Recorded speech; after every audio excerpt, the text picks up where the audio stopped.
Hello and welcome. I'm Michelle Swanyang.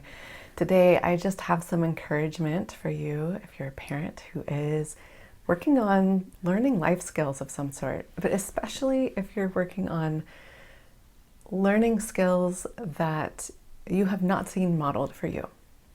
Maybe it's not a skill that your parents had and they weren't able to teach it to you, but it's something that you have discovered is just essential in your life to be able to parent your own children well.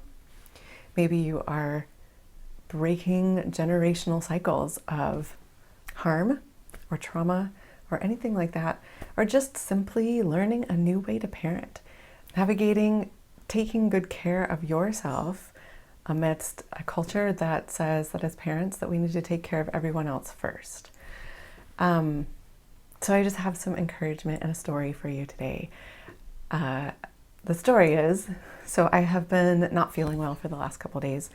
My whole household has had a cold.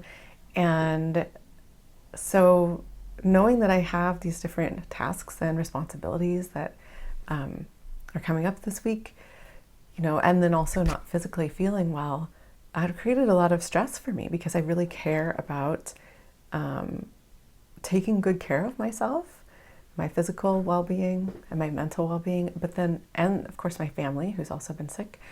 But also I really care about the things that I've committed to that I know need to be done. And I've also been learning about self-compassion and about how to more skillfully care for myself when I am suffering in some way. And by suffering, I don't mean some really big thing of like, I just mean any kind of suffering, maybe even from like the smallest discomfort or difficult emotions or just things that are hard. So there's an amount of suffering that we experience when things are uncomfortable, and when we're, especially even when we're learning something new, can be a little bit of suffering that happens with that. And so I've been learning about self-compassion and acknowledging when I am feeling some amount of suffering, whether that's big or small, and then bringing kindness in towards that. Kindness, mindfulness, and a sense of common humanity, of understanding that my suffering or my difficulty actually connects me to everyone else rather than isolating me from everyone else. And as you probably have experienced, when you're sick, your brain doesn't really work as well because your body is so busy taking care of the virus or mending whatever it is that needs to be mended. And so you have much less capacity, mental capacity, and a sort of emotional capacity to function. And so that was very true for me these last couple of days. And so when I don't have the energy that I usually have, it can be really hard to remember that there are these practices, even though there are these things that we really, we know that can be helpful. We have to first realize that we're in a state that that practice could be useful, and then we have to have enough energy to do the practice. And so, especially when we're physically sick, that can be really difficult. And it was difficult for me these last couple of days. But the fact that I have been learning and focusing on this and practicing meant that it did occur to me a couple times while I wasn't feeling well. And I was able to just take a little bit of energy and focus just for a few moments in several different instances on bringing in a sense of self-compassion. And so there's two things that I want to highlight in here to encourage you. One is to practice. So whatever it is that you are learning, whatever skill that you're building, keep practicing, because that practice that you do when you are feeling good and when you're not in the middle of a crisis or being sick or some kind of a stressful situation, that practice is what's going to help you to be able to rely back on that thing and remember that you could use it when those more difficult moments do come.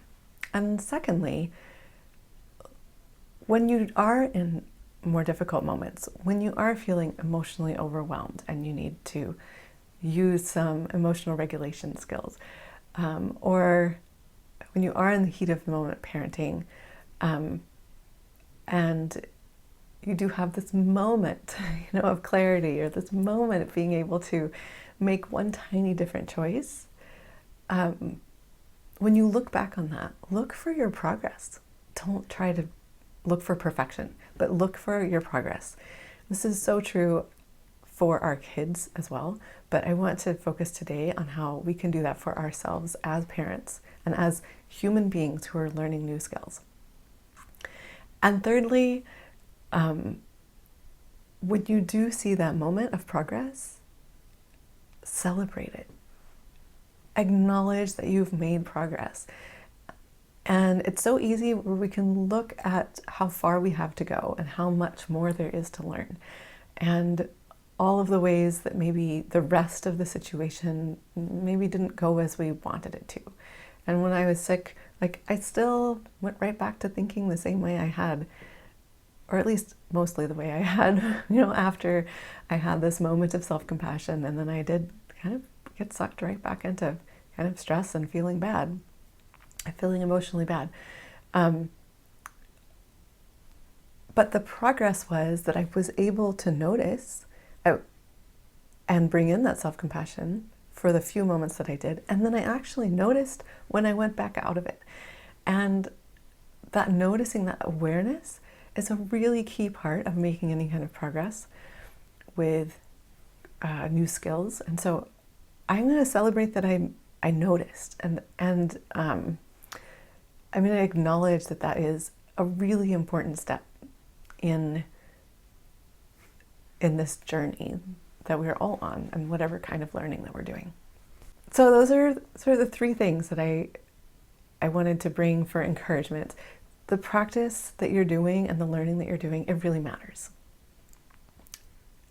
Look for the progress that you're making. It might come in tiny, tiny moments. So celebrate it, enjoy it, notice it, and let yourself feel the success of having made a tiny step in the direction that you want to go. So that's what I have to share with you today. Next week, I'm going to be sharing a 3-minute mindfulness practice that can help us to connect back to ourselves when we are feeling some kind of suffering, whether that's physical pain, being sick, or some kind of emotional pain or suffering, which is so funny and kind of ironic, because generally we push those feelings away because we're trying to manage them, but they can actually become more tolerable when we gently connect to them and open up to them and stop pushing them away, and accept them for what they are. So that's the practice that will be happening next week, so stay tuned. In the meantime, I hope you have a wonderful week and take good care.